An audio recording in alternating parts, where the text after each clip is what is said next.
my whole life. Since I was a kid, I knew I wanted to be a professional athlete and a professional baseball player specifically. Get a random call after 25 years, 23 years of playing baseball. And it's like, hey, you're not the guy anymore. It's time for you to move on or figure out a different route. That moment there, right away was a transition period of saying, hey, I need to figure something out. This is the Power Moves for Business Growth podcast, presented by Gulfside Business Solutions, where stories and strategies meet to fuel your growth. At GBS, we bring together expertise in financing, strategy, marketing, tax, legal, and business operations, all to help you make the power moves that drive lasting success. Join us as we explore real-world insights and powerful moves from leaders, partners, and innovators shaping business growth today.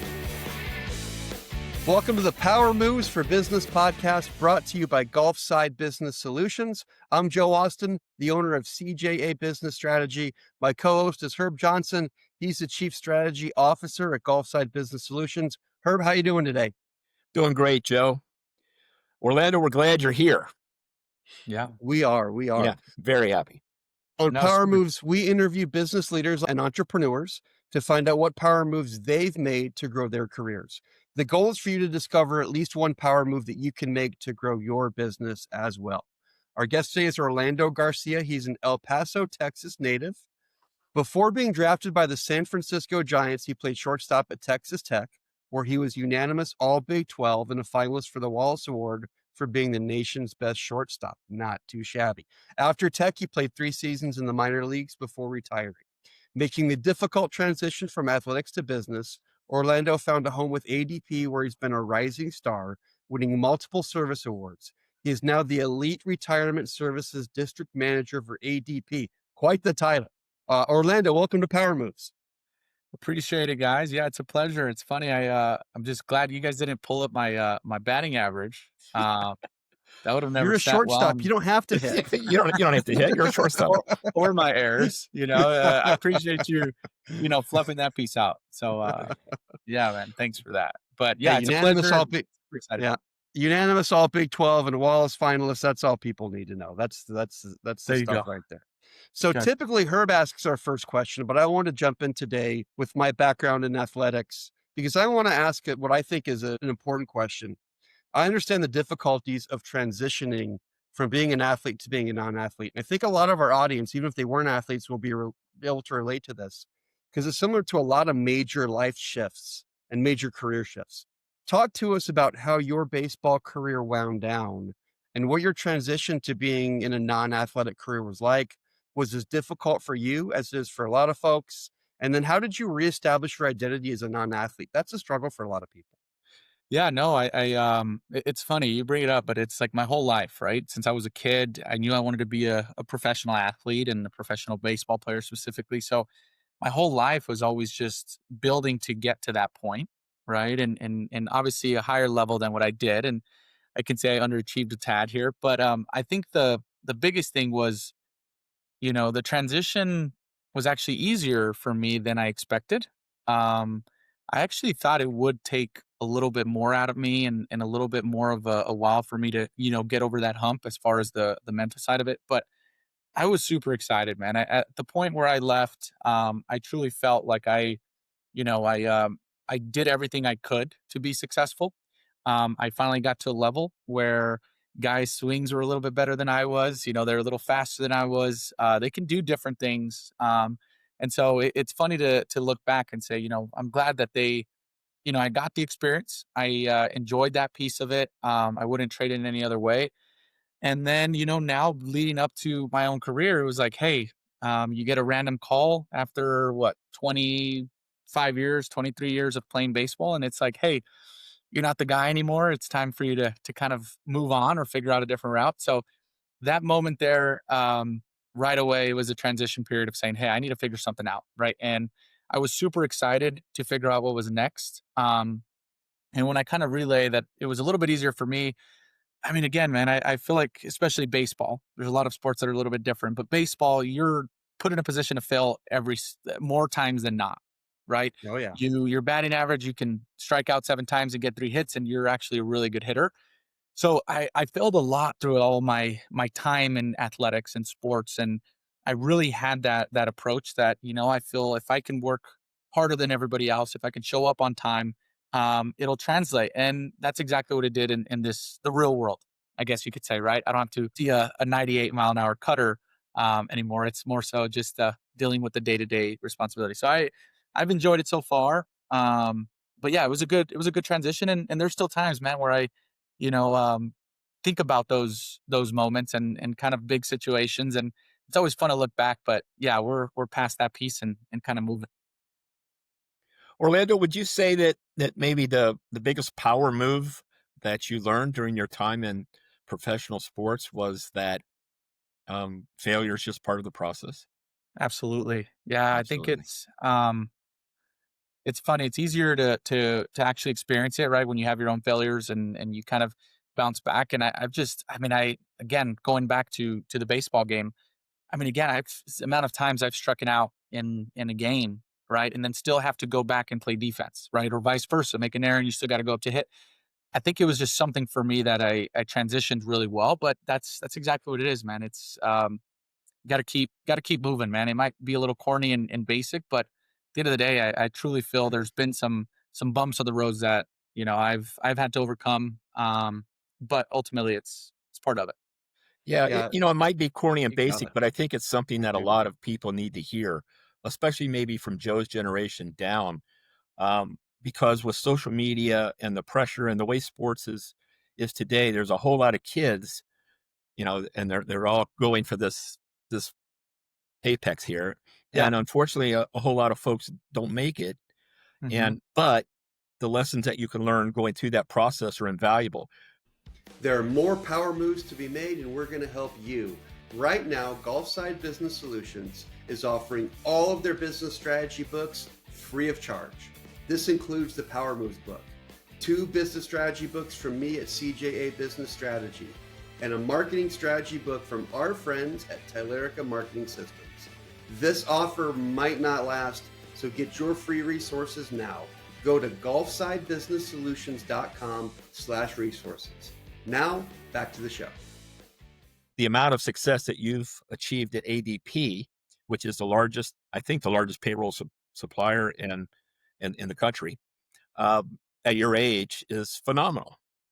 And talking to you the couple times I have, you're Yeah. incredibly positive, bright, and energetic, which is a blessing. You know, Hmm. and No, you've and yeah, go ahead. it absolutely is, and I think it's funny that you put it that way. But in again, I go back to there's no way in my mind 10 years ago I would have told you, I'm sitting in the position I am.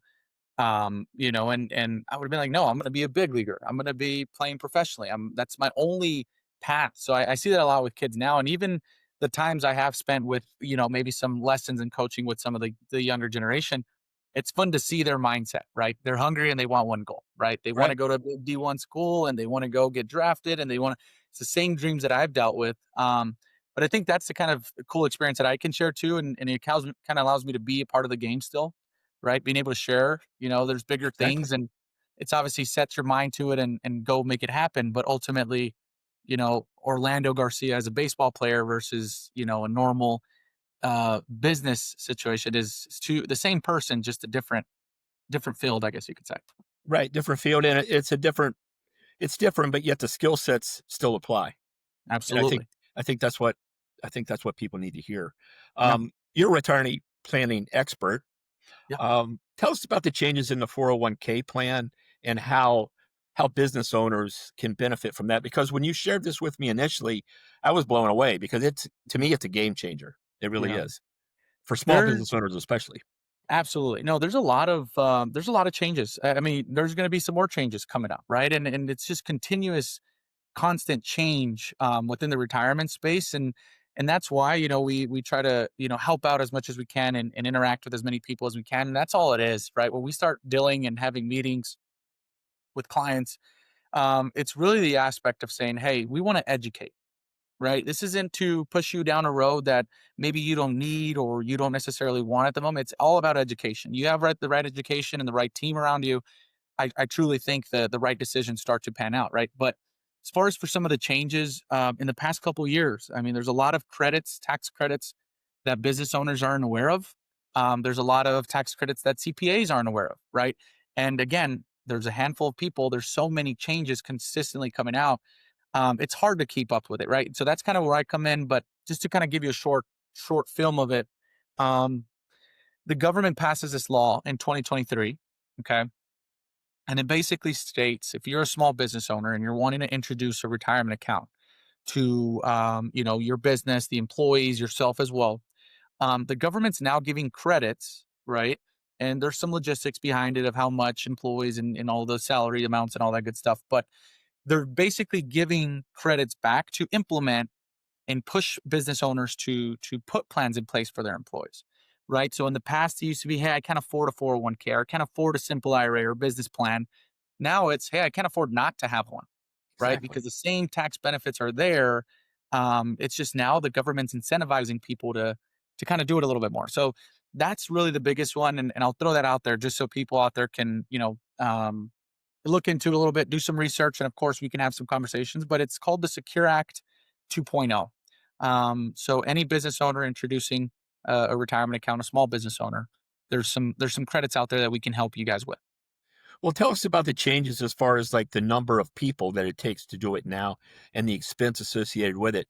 I mean, as a retired asset manager, Mhm. if you didn't have 50 employees, a 401k just didn't make sense. What Absolutely. you shared with me was you can have one employee and it makes sense. And to me, that Yeah, was like, what? That's like a huge game changer, right? Yeah. absolutely. Can you I talk about think that just a little?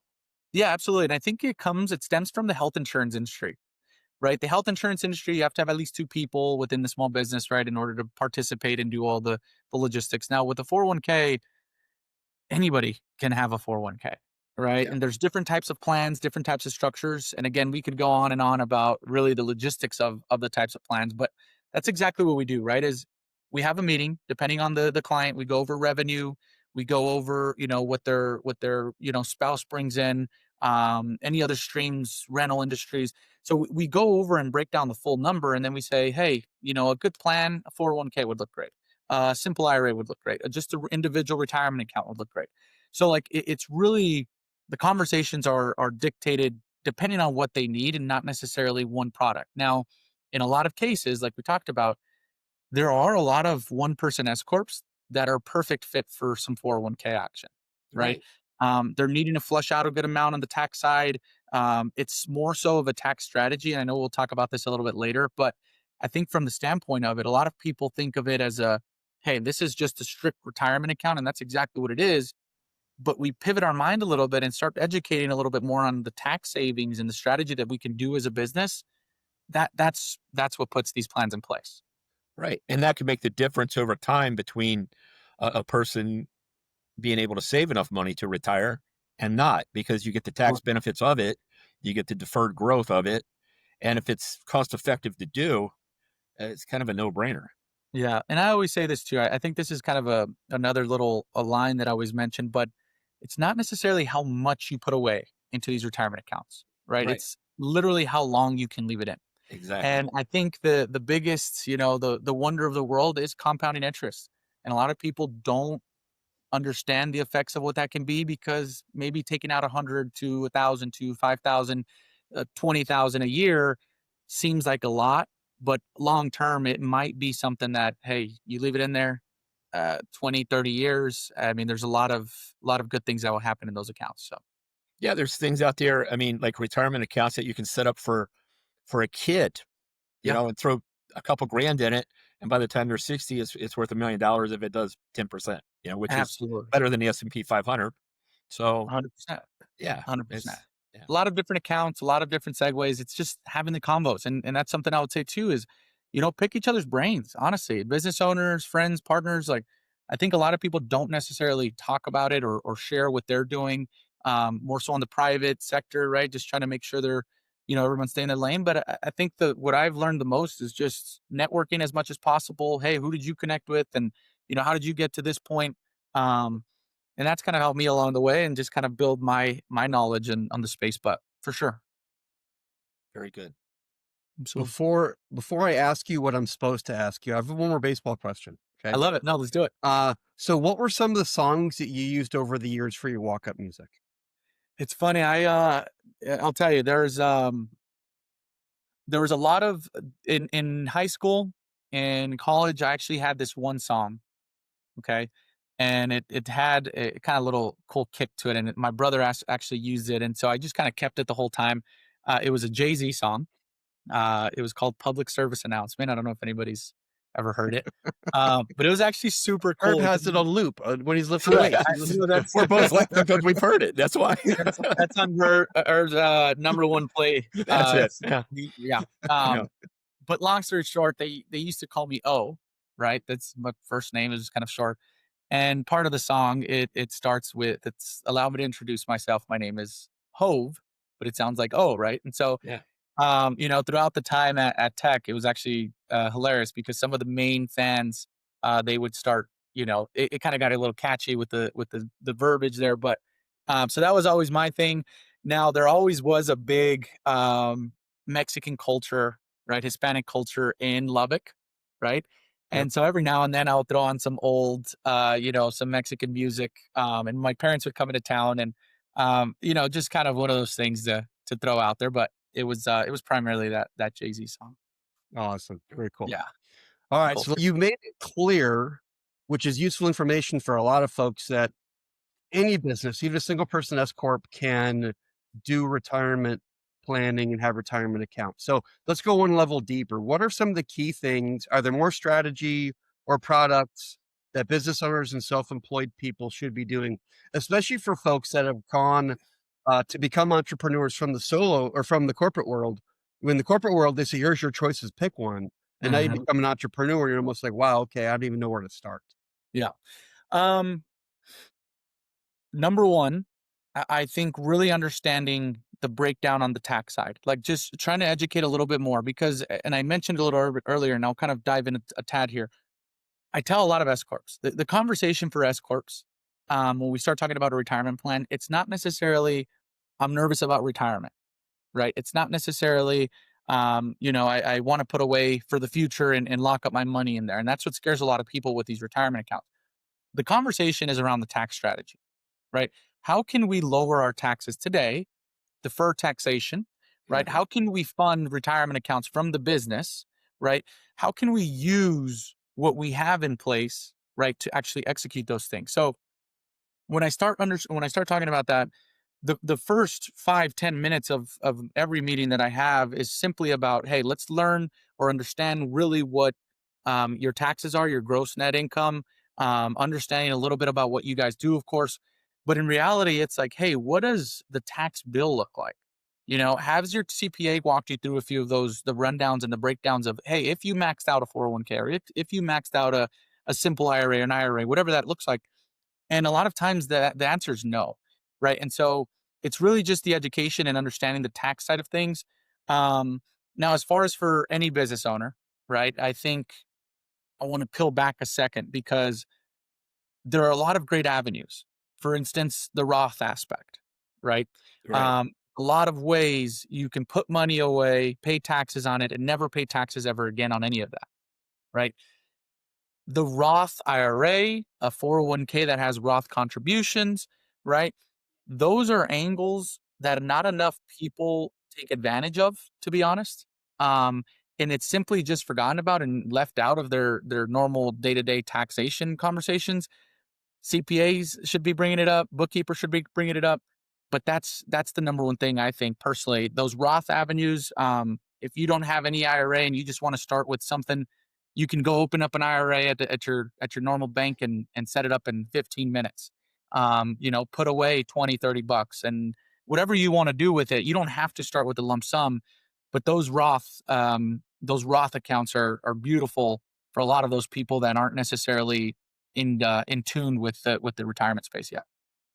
You kind of answered part of my question, um, but I'm also going to ask. I'm a business owner. I've got 10 employees. Mhm. I'm trying to keep them. I'm trying to manage them. I'm trying to get new customers to come in. I'm trying to Yeah. manage everything. What is the one thing you could say to them that would make them pause enough to actually take a look at this? Um, well, here's what I would say. There's three main motivation factors, right? And understanding what the motivation factor is depends on how the conversation goes, right? So Right. implementing a retirement account, you're either motivated by, hey, I'm nervous about the future and I need to put money away. Number one. Number two, hey, I'm struggling recruiting and retaining new talent, right? I'm growing and I need to help people, stay a little bit longer. And then number three, I'm struggling on taxes. Do you have anything in those places, right? So once I can understand which piece they're motivated by, maybe it's one or two, maybe it's three. That is the angle we go, right? And to kind of bring it back to the space, I think that's the conversation that the business owners need to understand. It's not a don't think about a retirement account as only a retirement account, right? Think of it, there's different segues, there's different resources that we can use. And I think pulling people in that way is kind of a good combo for sure. Growing your business doesn't stop when this episode does. That's why Gulfside Business Solutions and CJ Business Strategy offer webinars to help you grow your leads, sales, revenue, and profits. This isn't a lecture. This is an interactive session where we're going to help you grow your business. To learn more and to register, go to gulfsidebusinesssolutions.com/webinars. Now, back to Power Moves. As we go on, we'll give people the opportunity to know where to find you and all that kind of Sure. stuff. Um, Let me talk to you a little bit about how faith plays a role Yeah. in the transition from athletics to business, or how plays a role in your business life as well as your personal, and how that all comes together for you personally. It I mean, it's everything, man. That's the one thing you have, through all these years, everything changes. You're moving, you're getting fired from jobs. I mean, everything changes but that, and I think if people can absolutely keep that in their minds and their hearts, I think it's a lot easier to do that. But yeah, that's the everything. That's the core of who I am, right? And the core of what's driven, my message. And I continue to keep moving, man. But it's not all self-control there, right? There's someone looking out in a lot of ways, man. There's times where I look down, I'm like, man, how did I get so lucky? How did I get put in a position like this? And I mean, it's not a coincidence in my mind, but that's the way it works. Exactly. Yeah, Great answer. absolutely. Tell people where they can find you at Orlando, as far as you're on our site, Yeah. on the Golf Site site, Mhm. because that's how much I believe in you. Just in talking to you the few times we have, um, I can tell that you're faith driven. Um, you know, I kind Yeah. of knew that just from talking to you before I ever asked the question. Yeah. Um, but tell us where they can find you if they want to contact you directly. What does that look like? You're at ADP, correct? Absolutely, yes. So I'm Yeah. at ADP. A couple things, and we'll put this out there. But my phone number, and my email I have, and you can share that with them as well. I don't know if you want me to list that out right now, but I would say even contacting you directly, right? Hey, I need some support with the retirement accounts, or having some questions about some tax strategy. Just want to have a quick conversation around it. I mean, that's the best. That's the best way, right? You and I are going to work together a long time, right? And Well, and I know as long as the good Lord keeps me around, yes. Yeah, we will work Keeps us together. both I around. promise you that. Keeps us both around, yes. Yeah. So, um, but yeah, that's kind of what I would say. I mean, if do you guys want me to do you want me to throw out my information here on the Well, we don't wanna own anything. If Yeah, people wanna contact you direct and they don't like Joe, for yes, example, then that's fine, perfect. or they don't like me, you know? I'll tell you my cell phone number. My phone number, you guys can catch me, text, call, 915 490-6717. Okay. Okay. Email, it's super easy as well. Orlando.garcia@adp.com. Um, so yeah, I mean, guys, again, I think just setting 15, 20 minutes of a conversation, if you feel like maybe there's some education needed, or maybe you just want to have a quick convo, like, you're never wasting my time. I think these conversations go a long way. And the more people we can spread the retirement world to, the easier it's going to be on all of us. So it'll be a good combo. Very good. Absolutely. Well, Joe, ask him. Go ahead, it's that time. Yeah, it's that time. So, Orlando, discussing our faith is the most important part of the show. Thank you for sharing that. But now it's time for what Yes. I think is the most entertaining part of the show. It's where our guest has to make us laugh. We're not going to end the episode. We're going to sit here in silence until you do it. So, what do you got? Okay, so I've actually, I know you warned me about this. I did. and I couldn't think of something that was not corny. So I thought of maybe I just this crossed my mind literally 10 minutes ago or before we talked. I want to give you guys a quick story, and I think it's perfect with the holidays. If that's okay, it's not a knock knock joke, That's but fine. um, it's actually hilarious. So for Thanksgiving, okay, every year, of course, my mom's cooking, right? She's the one that's in charge of the whole spread. We show up and there's a feast and everybody eats for 5 days, right? It's like leftovers and all the good stuff. Um, so it's actually hilarious. This year, my dad decides to get a little confident. He's like, "Hey, you know what? I'm gonna fry turkey this year, and I'm in charge of the turkey." Right. And so, long story short, we walk outside and he's fumbling some stuff around, and we're like, "What the heck's going on?" Right. So we hear him, and we walk out, and he pulls the turkey out, and it's completely black. Right. It's completely fried. Yeah. Um, Yeah. I mean, my brothers and I were like, it was the worst day of his life. He was so embarrassed. He's like, man, order a turkey from down the road. Again, what do moms do is they just always over prepared. My mom actually had a turkey in the oven. And the other. You're right. And no one actually knew. I guess we just, the smell was obviously there, but no one Yeah. actually knew. She whipped it out, and God, it was hilarious because my mom's like, I told you guys not to trust them, and really are, right? And so Yeah. my dad learned his lesson. He's no longer allowed Yeah, to. he'll never do that again. Yeah. Right. And we gave him the benefit of the doubt, just try to let him participate in a good old family Yeah. tradition. And he blew it. So he lost. He's on the bench. Call it. All right. Very good. There you That go. was funny. There you go. That Ah, definitely was. Yes, Sam. Orlando, thanks for joining us on Power Moves. Your Yes, transition sir. from baseball to financial services is really cool. Thank you also for sharing your faith. Big Absolutely. thank you as well to our audience. We hope we provided you with at least one power move that you can make to advance your business and your career. Until next time, God bless. God bless you. Thank you, Orlando. Absolutely. Thanks for joining us on the Power Moves for Business Growth podcast, presented by Gulfside Business Solutions. If you enjoyed today's conversation, follow or subscribe wherever you listen to your podcasts and share it with someone making their next big move. Learn more about how GBS helps businesses grow at gulfsidebusinesssolutions.com. Until next time, keep making the power moves that fuel your growth.